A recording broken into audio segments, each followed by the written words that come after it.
happening, gang? It's your boy Retro back again with another reaction video. Yeah. Today we got another huge update. You guys could probably already tell it's going down by the title. We got JD Vance visiting CBS, doing an interview, sit down with Margaret Brennan, and I'm going to say this thing went off the rails very quick. JD Vance has been on a war path lately of destruction with these reporters, all the lamestream media slamming down their lies, guys, and it's been a joy to watch. I'm excited to get this one, so we're gonna hop straight into it. Just make sure you guys hit that like button, hit that subscribe button. Before we even get into it, guys, hit that like button, that subscribe button for your boy. Without further ado, let's jump straight into it, y'all. Morning to you. So you were at Mar-a-Lago recently. You were in New York at the Manhattan courtroom. You were in Ohio alongside Donald Trump at a fundraiser. I know you keep getting asked whether or not you're going to be vice president or not, and you said you haven't spoken to him about it. Sure. But we're also looking at a pretty tight race in the Senate. So I wonder, do you think you're more helpful to him in the Senate or in the White House? Well, I'll let him make that decision ultimately. I think he knows how to best run his presidential campaign. And what I've said is I'm happy to be an advocate for the agenda in the United States Senate. I think that's the best way for me to help the people of Ohio. I'm certainly interested in helping him in other ways if that's what matters. Because look, Margaret, we have to reelect Donald Trump as president. The contrast is so extraordinary between higher inflation at home and war overseas. That's the Biden record. And the Trump record of peace at home and prosperity. That is an incredible thing to run on. And importantly, it's an incredible thing to deliver for our country. So I think we need to help Donald Trump get across the finish line. That's why I've spent a fair amount of time with him the past couple of weeks, helping him raise some resources, showing up in support in New York. But it's all about getting him elected president. I actually don't care that much who the vice president is because Trump's ultimately going to govern. Well, you call yourself one of the most pro-labor Republicans in Congress. Sure. You were out there with automakers who were striking a few months back, and you've been very broadly supportive of tariffs. Why are you opposed to President Biden then putting tariffs on batteries and electric vehicles and other technology from China? It seems inconsistent. Well, I think there are two things here. First of all, many of the tariffs that Joe Biden has endorsed in the last couple of weeks are tariffs that he ran against in 2020. But now that he sees that Donald Trump is leading him in the polls, he's adopting the Donald Trump agenda. That's not actually being a good policy president. That's shifting on politics because you know you're about to lose. Well, he's targeted these pretty directly. There's a second thing, Margaret, that's really important here is Biden's entire agenda, such that it exists, has been about protecting green energy jobs at the expense of the industrial heartland. If you are in Wisconsin, Michigan, or Pennsylvania, you are not being empowered or enriched by Joe Biden's green energy agenda. So him applying tariffs on the green agenda stuff, does it help steelmakers? Does it help natural gas workers? Does it help the heart of the American economy? The answer is no, which is another reason why Donald Trump would make a much better president. Well, you know, it's what Chinese electric vehicles are like less than 2% of the market. But the point here is, but it's a lot of the all supply tariffs, though, but to your point, all tariffs, which you seem to be in favor of, they're inflationary. So how is the Trump-Vance idea here going to help make things more affordable for people if you're putting taxes on goods they're purchasing from overseas? I don't necessarily buy the premise there, Margaret. If you apply tariffs, really what it is you're saying that we're going to penalize you for using slave labor in China and importing that stuff in the United States. What you end up doing is you end up making more stuff in America, in Pennsylvania, in Ohio, and in Michigan. That did not happen in the Trump administration, though. Well, it actually did happen in the Trump administration, Margaret. Manufacturing jobs came back. You did have significant onshoring. You had significant. Here they go, guys. They try to go directly against what they know happened in reality. They try to make you seem like you're crazy. The gaslighting here is going to get crazy, guys. Buck, when Donald Trump has ran on this multiple times saying that, hey, we were bringing jobs back to our country. We're bringing all the jobs from China back to America, you know, bringing jobs back home. And she's sitting here right now trying to say the complete opposite. I almost, for a second, I was like, did Donald Trump not run on? Okay.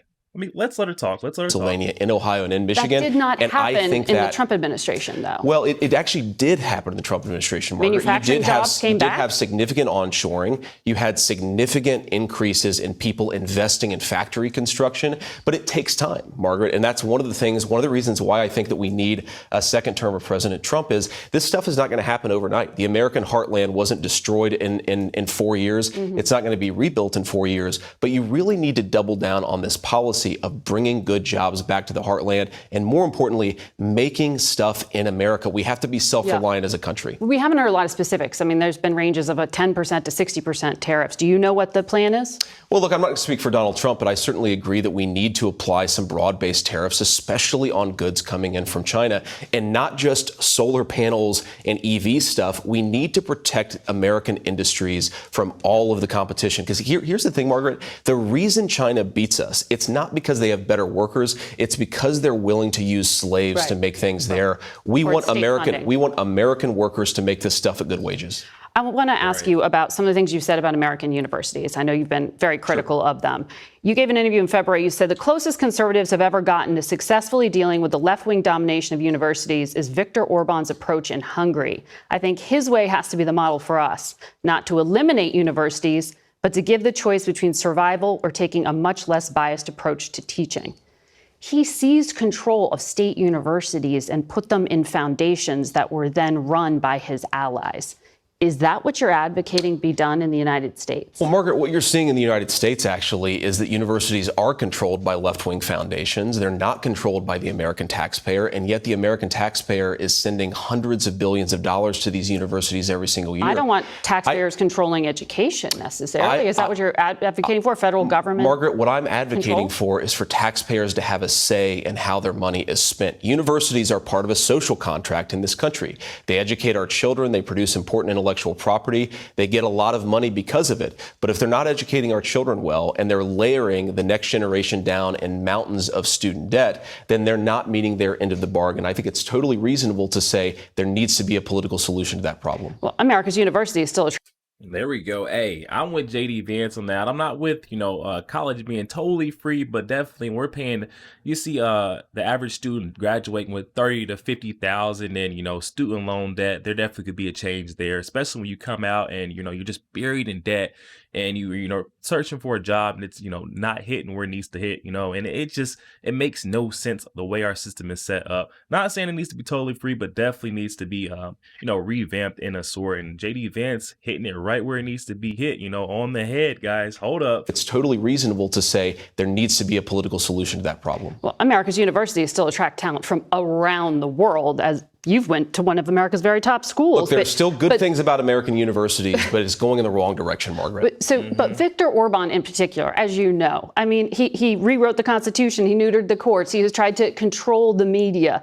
These are not necessarily conservative principles. So why would you want to mimic him? Well, look, I'm not endorsing every single thing that Viktor Orban has ever done. I don't know everything he's ever done. What I do think is that on the university principle, the idea that taxpayers should have some influence in how their money is spent at these universities, it's a totally reasonable thing. And I do think that he's made some smart decisions there that we could learn from the United States. Well, he was just welcomed at Mar-a-Lago. And as you know, Leader McConnell just spoke out on the floor of the Senate this past week after Xi Jinping visited Hungary. He's trying to broker trade deals. They're brokering trade deals not just with Russia, but with Iran.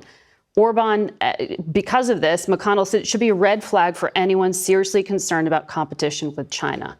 So why take any policy cues from a man and a country and a strategy cozying up to America's adversaries? Well, look, Margaret, Hungary is a nation of 10 million people. America is a nation of 330 million people in the most important economy in the world. I don't think that we should take every cue, but I actually have to reject the premise here, because why is Viktor Orban getting closer to China? In part because American leadership is not making smart decisions. We are pushing other nations into the arms of the Chinese because we don't make enough stuff, because we pursue a ridiculous foreign policy very often. We have to be more self-reliant.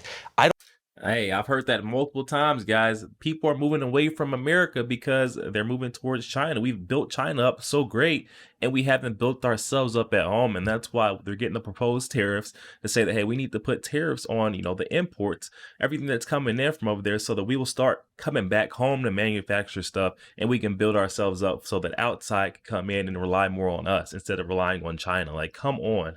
And I'm not sure why the left is trying to, go against the grain on that. I mean, it just makes more more sense to build our nation first and then work on outside. And I'm not sure what's there is a disagree on there. Pursue a ridiculous foreign policy very often. We have to be more self-reliant. I don't like China. I don't like that China has stolen a lot of American jobs. The reason they've done it is because American leadership has made bad decisions. That's our fault, and that's something we can fix as Americans. You've talked a lot about the need for the United States to pivot to Asia and let the Europeans focus on Europe.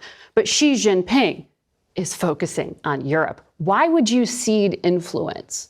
Because you've really been opposed to helping Ukraine in its fight. You've said a lot of things that are suggested that you just want to pull back. Let me address that point, Mark. First of all, I think the reason that we have to be smart in Ukraine is we don't have a strategy. What is Joe Biden trying to do? What is another $60 billion accomplishing that $120 billion hasn't? We have to have a smart strategy to spend American taxpayer dollars.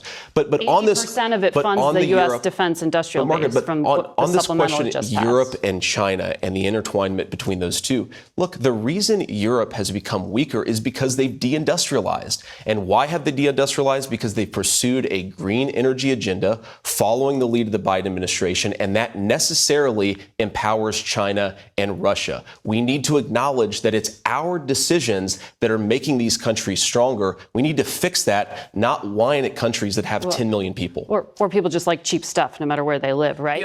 There we have it. JD Vance, Donald Trump's VP, running mate pick. It just seems like he is unstoppable in these interviews with these journalists. He just keeps coming back with an answer no matter what. Margaret Brennan from CNN threw it his way. It just didn't matter. He was just coming right back at her, quick, rapid fire with an answer. This guy, JD Vance, is proving that he should be the guy that walks into the White House with Donald Trump later on this year when they take that seat as president and vice president. Guys, definitely hop in the comment section. Let me know your thoughts. Yet another interview where JD Vance is just quick with it. He's on top of it, guys. Let me know what you're thinking about JD Vance.